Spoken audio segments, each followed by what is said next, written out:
Mga kwento ni Fermo.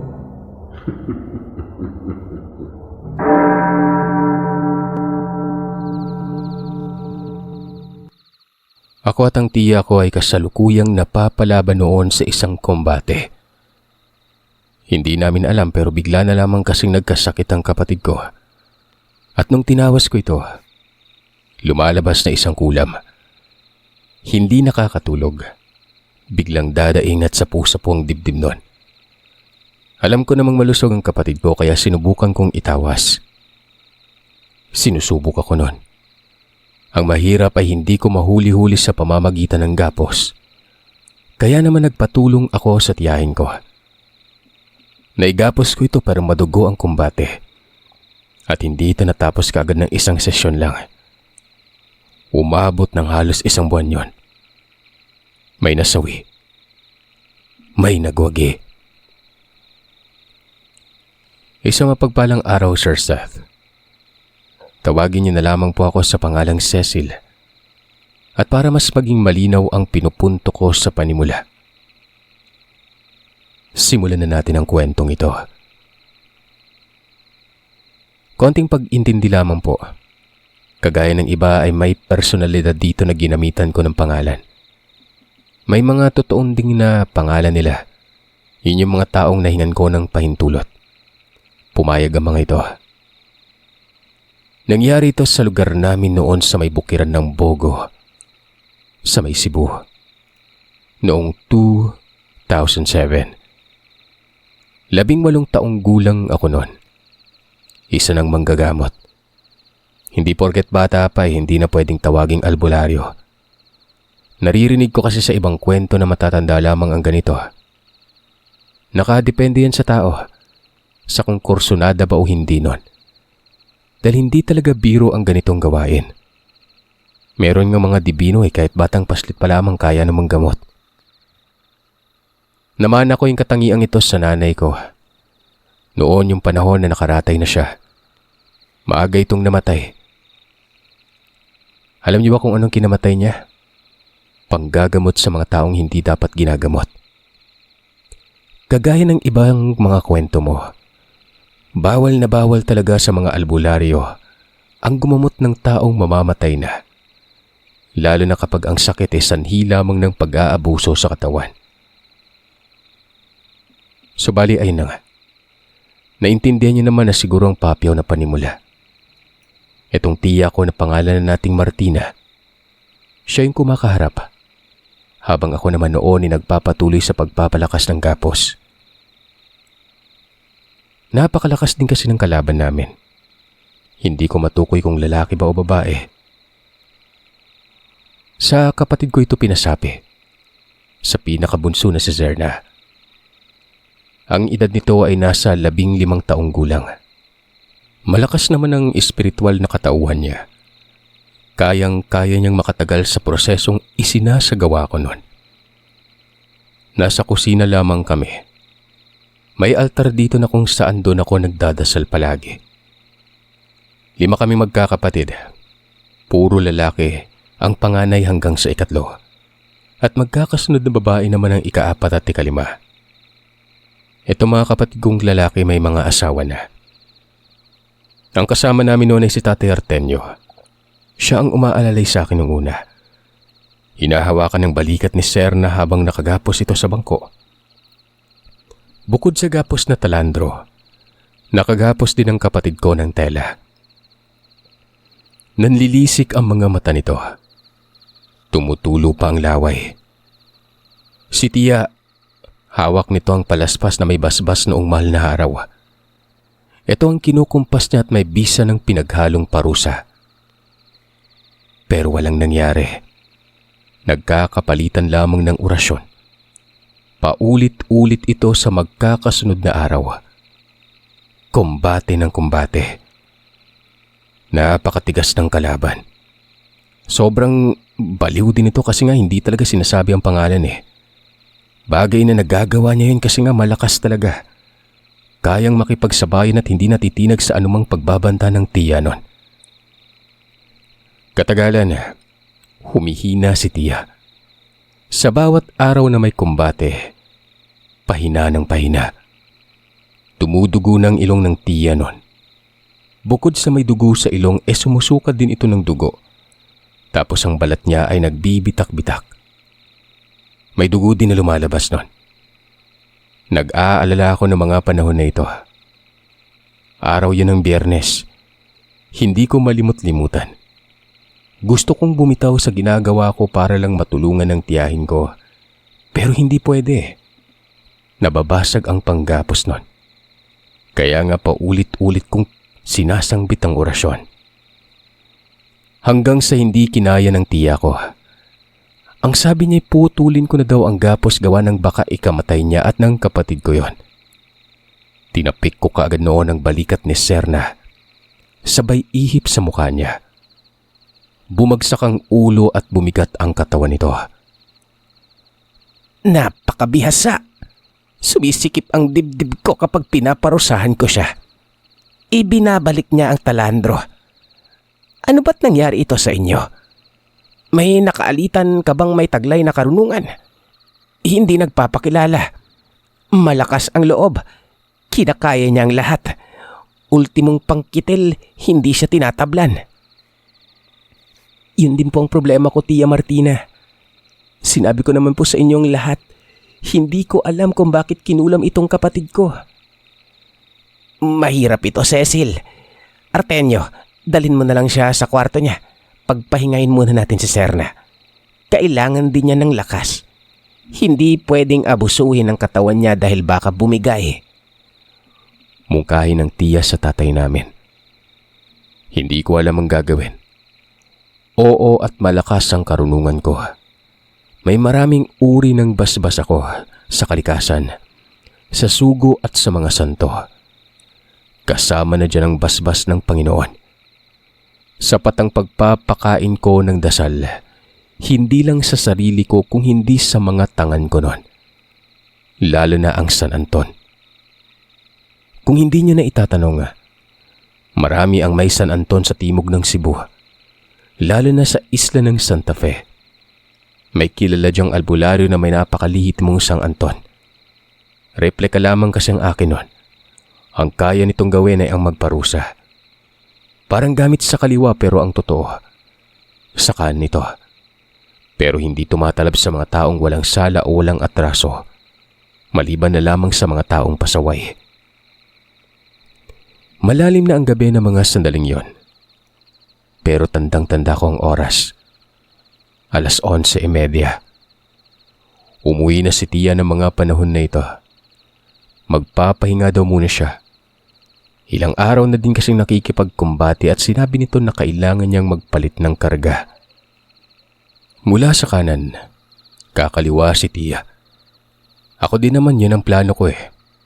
At oo, bukod sa albularyo kami isa ding mangkukulam.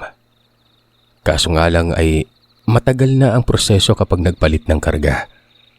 Hindi katulad ng isa sa mga kwento ni Sir Seth na likas na sa kanya magkaroon ng dalawang uri ng karunungan na kayang pagsabayin.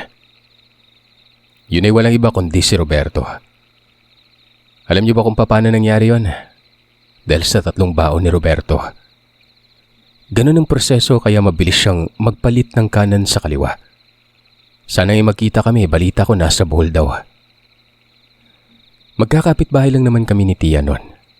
May pamilya siya at pinakapanganay ito sa lahat ng magkakapatid. Yung nanay ko ay pangatlo. Lahat silang magkakapatid ay may karunungan.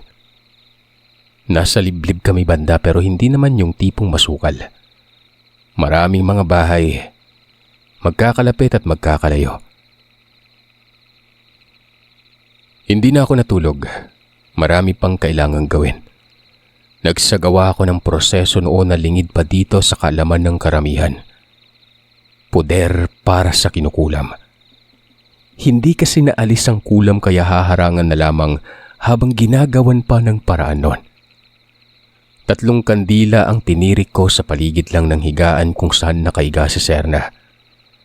Tapos ang bawat isa sa mga pinto, nilagyan ko ng asin ng paligid. Pabilog at nasa gitna ang kandila. Inusal ko ang karaniwang poder tapos sinangbit ko ang pangalan ng kapatid ko. Habang nangyayari naman ito ay nakakumpas ang kamay ko sa mga kandila nun. Kapag naupos ang kandila ay papalitan ng bago.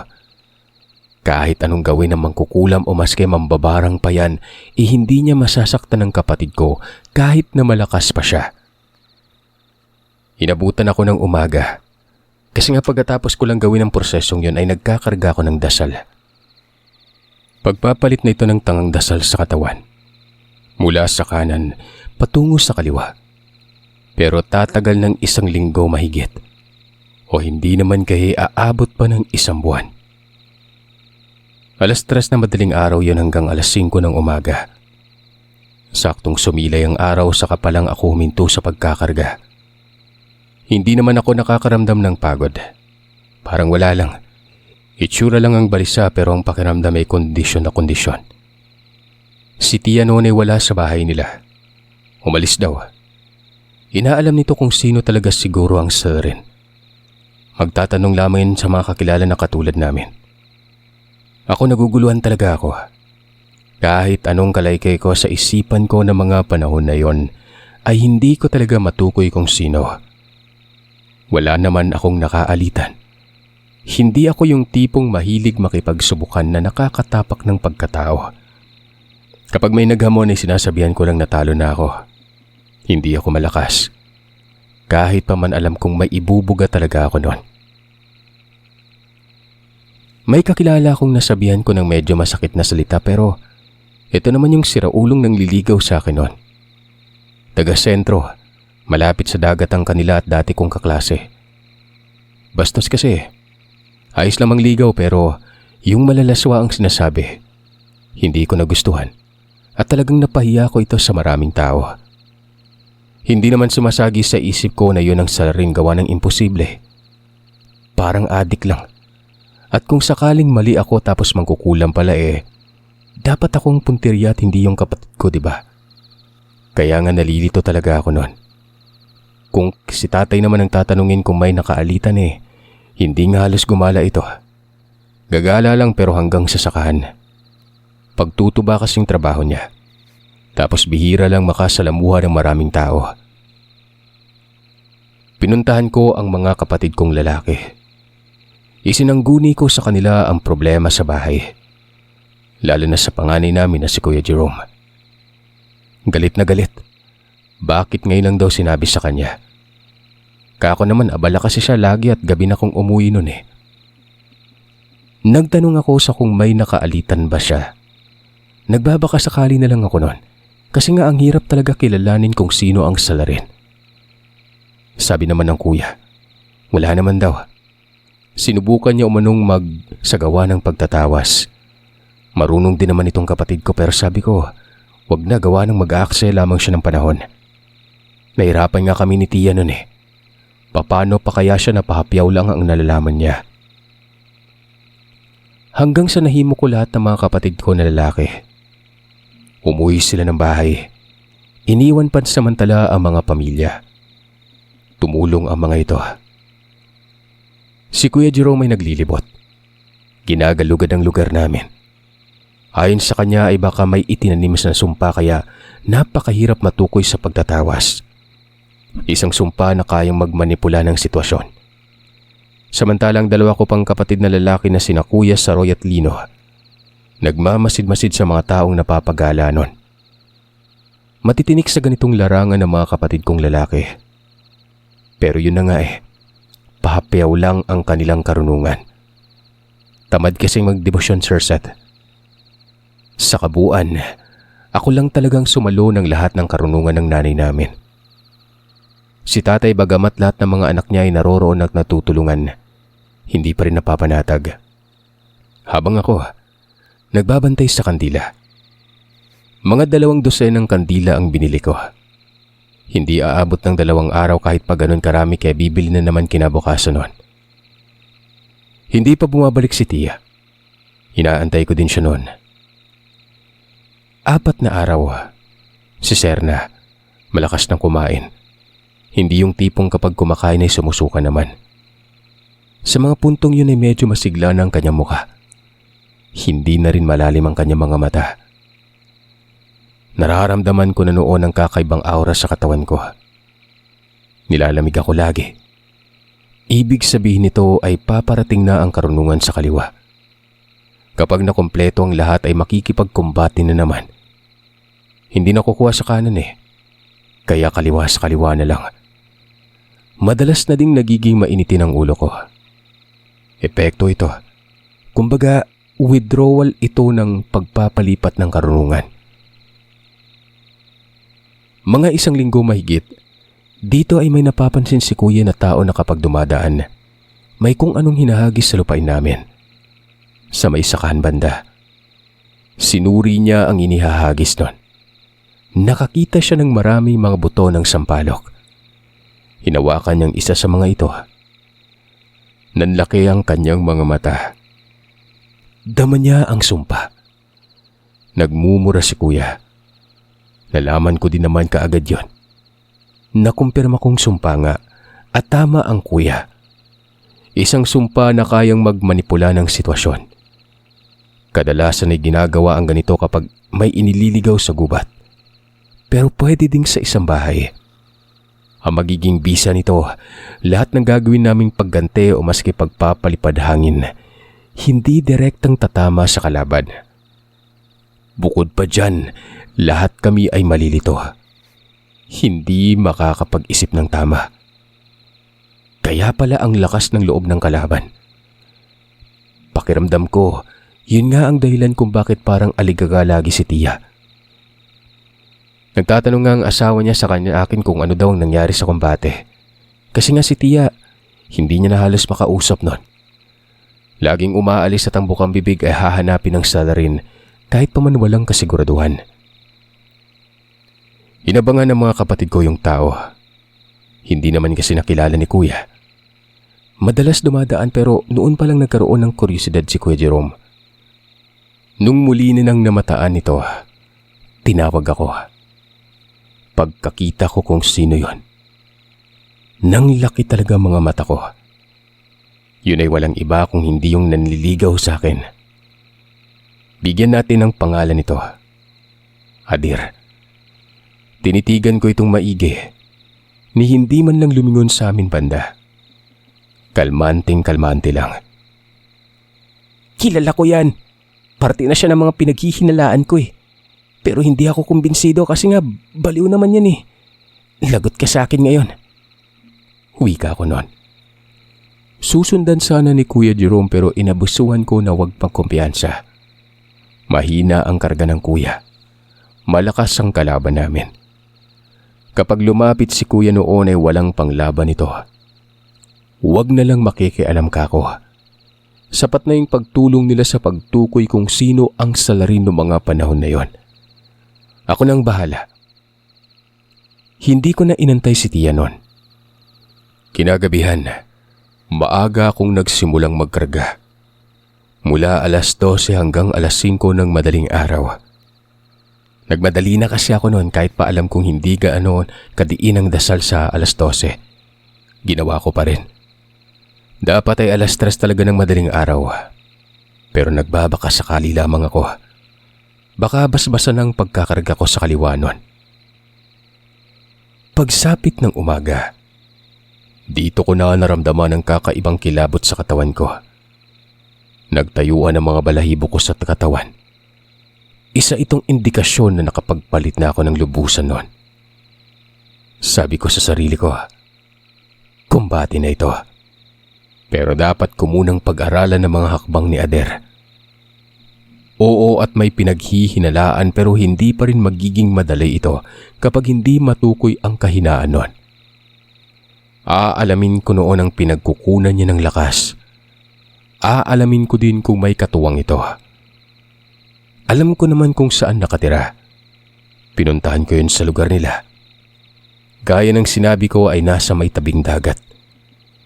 Ito namang karga sa kaliwa ay madali lamang itago kumpara sa karga sa kanan. Alam ko naman ang mga orasyon, kaya kumpiyansa akong lumapit mismo sa bahay. Maraming tirahan sa lugar na ito.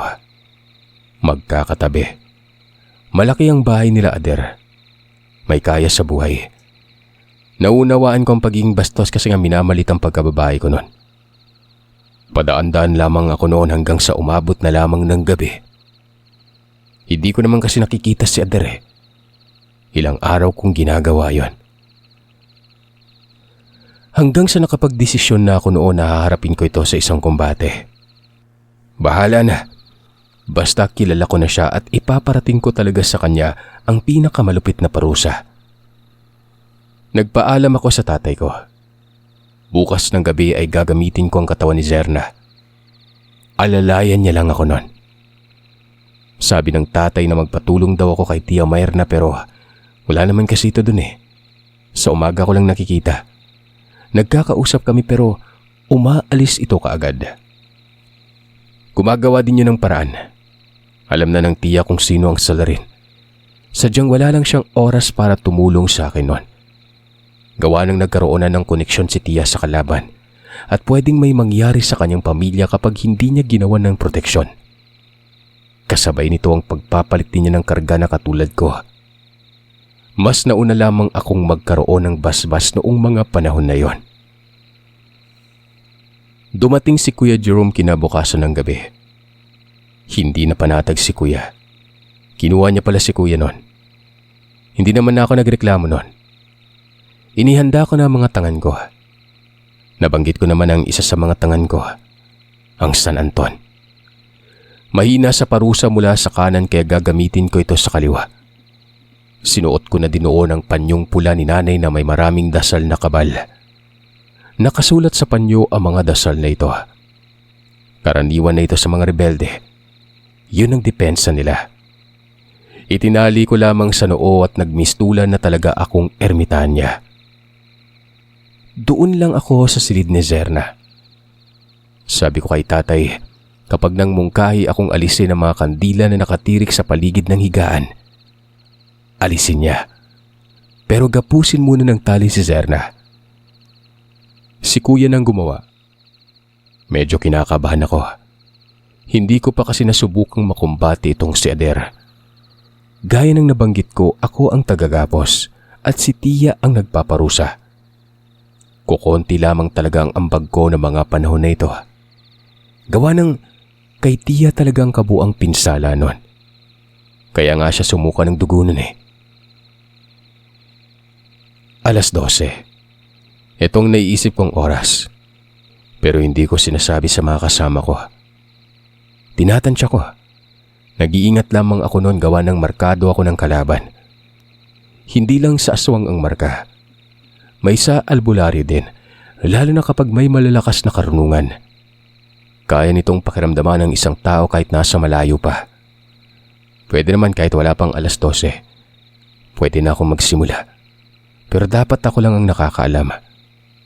Kaya nga inabisuan ko si tatay na magantay siya sa hudyat ko, diba? Nakapalibot na sila sa akin. Nakatali ang kapatid ko. Panay buntong hininga ito sa bawat paggalaw ko noon.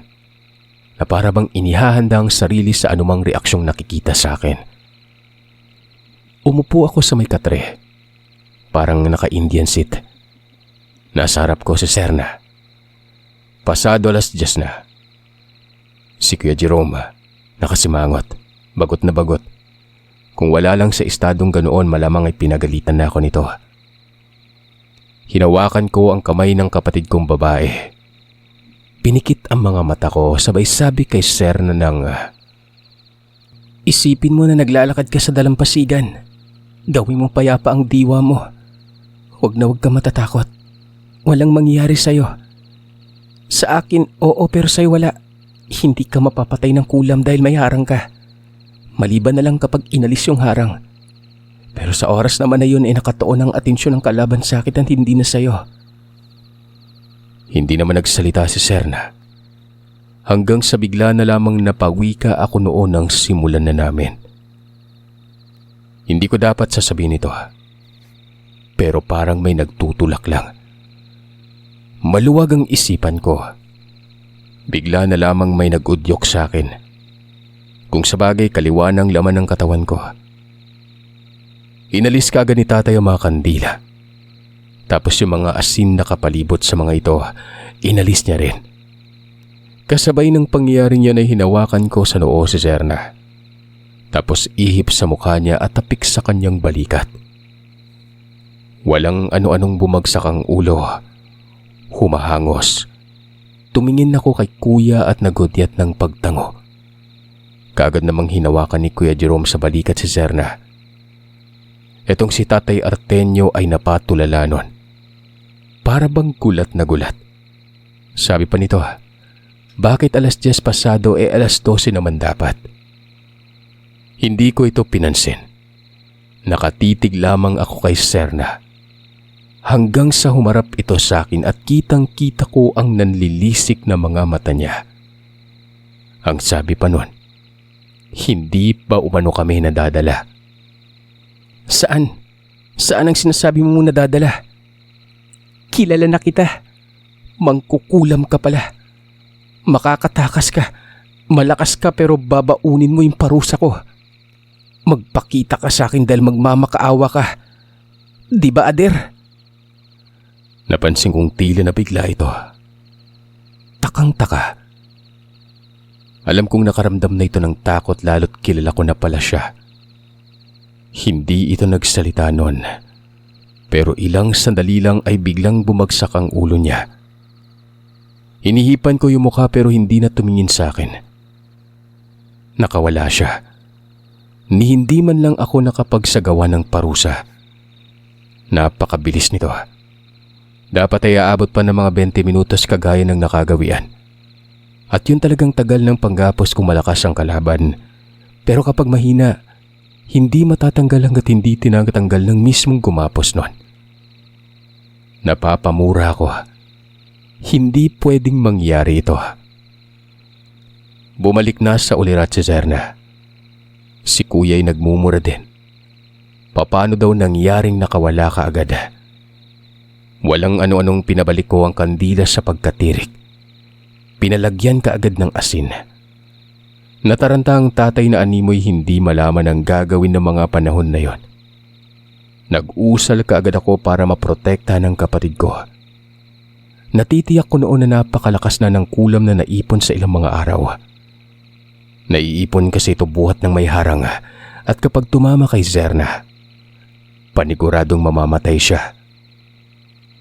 Matapos ang pagbalik doon sa harang ay lumabas ako ng bahay. Nakikiramdam ako noon na baka kasi nasa paligid lamang si Ader. Kumbaga nasa loob ng lupay namin. Kaya napakabilis na kawala ng gapos. Kapag nasa loob kasi ng lupay noon ay mawawala ang bisa ng gapos kaagad. Ito ang konsepto ng espiritual na laban. Hindi na kinakailangan ng kumbante kapag nasa malapitan. Pisikalan na kasi ito. Basta maniwala na lang kayo dahil yun ay base sa karanasan ko bilang isang manggagamot at mangkukulam. Wala si Ader. Nakaabot na lang ako malapit sa kalsada wala pa rin. Hindi naman pwedeng hindi ko makita gawa ng mararamdaman ko siya. Lalo't galing siya sa gapos ko noon. Nagtungo ako sa bahay nila Tia. Nagbabaka sakali ako at baka umuwi na ito. Laking gulat ko. Si Tia ay nasa may sala. Kasama niya ang asawang si Tio Rick at nag-aalala ito. Nakaluhod sa sala si Tia. Nakaharap sa isang kandila. Nagkukumpas ng kamay na parang nagbabato ng kung ano sa magkakaibang direksyon. Tinanong ko si Tito kung anong nangyayari. Sabi naman ito sa akin ay pinantok daw ng Tia Martina ang salarin. Hindi daw kasi na idadaan sa gapos kaya pantok na lang. Kumasa na kasi ang karga sa kaliwa. Napailing ako nun. Kaya pala nakawala si Ader gawa ng inagaw pala ng Tia ito sa pamamagitan ng pagpantok niya. Dito ko napagtanto na mas malakas pala ang pantok kesa sa gapos. Wala kasing ginagamit na katawan yon. Presensya lamang ng kalaban ang tinatawag. Malamang sa kandila yung pantok niya. Kasi nga ang aninong tumatama sa dingding, parang imahe ng tao. Tumulong ako nun. Pinaringgan ko lang si Tia. Ipagpatuloy niya ang pantok dahil ako ang paparusa. Huwag na siyang magpalipad hangin dahil ako na ang gagawa nun. Itinigil niya ang pagkumpas ng kabay at dito'y walang ano-anong inihampas ko sa dingding ang kamay ko.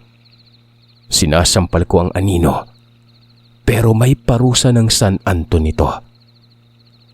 3 beses kong ginawa yon. Namatay ang kandila. Dito pa tumayo ang tiya at wari na kiramdam. Ilang mga sandali ay nagwika ito ng, "Wala na siya. Patay na. Nahihirapan akong pantukin. Dapat kakapit ka agad ang presensya niya pero nagtataka ako at sobrang tagal. Kala ko walang bisa eh."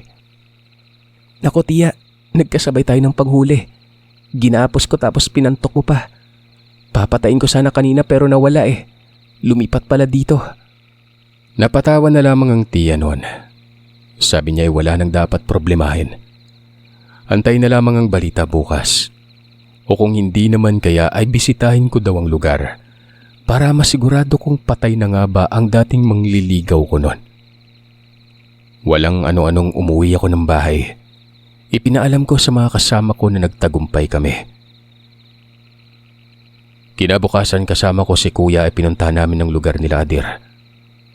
Maraming tao nasa garahe banda. Sumilip kami doon ni kuya. Nakita kong nakataob si Adir, walang buhay. Maraming lusaw na kandila sa lupa ng garahe. Doon pala niya isinasagawa ang pangkukulam sa kapatid ko noong mga panahon na yon. Hindi kapansin-pansin gawa ng selyado ang garahe ng mataas na gate. Ang maririnig ng mga tao doon ay mangkukulam ang pamilya nila Ader. Hindi naman kami nagdagal. Umalis din kami kaagad. Nakaramdam ako ng awa pero hanggang dun lang. Natural lang yun pero kung ano ang tama ay yun ang dapat gawin. Dahil kapag hindi ko pinatay o hindi pinatay itong si Ader, kapatid ko ang matutuluyan. Natapos ang problema ko ng mga panahong yon. Problema naming pamilya. Masaya si Zerna at hindi na kasi siya noon nagmistulang bilanggo. Mantakin yung doon siya kumakain sa higaan. Doon umiihi at dumudumi sa arenola niya. Hindi pwedeng lumabas ng bahay. Ni hindi nga pwedeng bumaba sa higaan kasi kapag ginawa niya yon, mawawala ang bisa ng harang. Sino ba namang mag-aakala na kahit manggagamot kami at mangkukulam na namumuhay ng payapa, magkakaroon kami ng ganitong subok? Lahat ng yon ay dahil lang sa manliligaw ko na isa palang mangkukulam.